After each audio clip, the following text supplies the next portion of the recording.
പ്രേക്ഷകരെ ആകാംക്ഷയുടെ മുൾമുനയിൽ നിർത്തുന്ന ഉദ്വേഗജനകമായ ചില മുഹൂർത്തങ്ങൾക്കാണ് ഫ്ലവേഴ്സ് ടോപ്പ് സിംഗർ സീസൺ 5 പാട്ടുവേദി ഇന്ന് സാക്ഷ്യം വഹിക്കുന്നത്.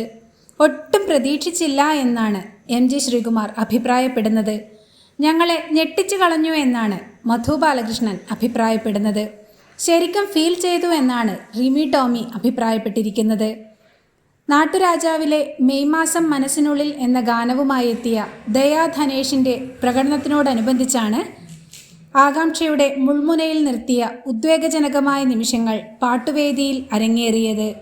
ഞെട്ടിച്ചു കളഞ്ഞു എന്ന് മധു ബാലകൃഷ്ണനും ഒട്ടും പ്രതീക്ഷിച്ചില്ല എന്ന് MG ശ്രീകുമാറും ശരിക്കും ഫീൽ ചെയ്തു എന്ന് റിമി ടോമിയും വിലയിരുത്തിയ പ്രകടനത്തിലൂടെ ദയാ ധനേഷ് 100-ൽ 100 മാർക്ക് സ്വന്തമാക്കുമോ എന്നറിയാൻ നമുക്ക് ആകാംക്ഷാപൂർവ്വം കാത്തിരിക്കാം.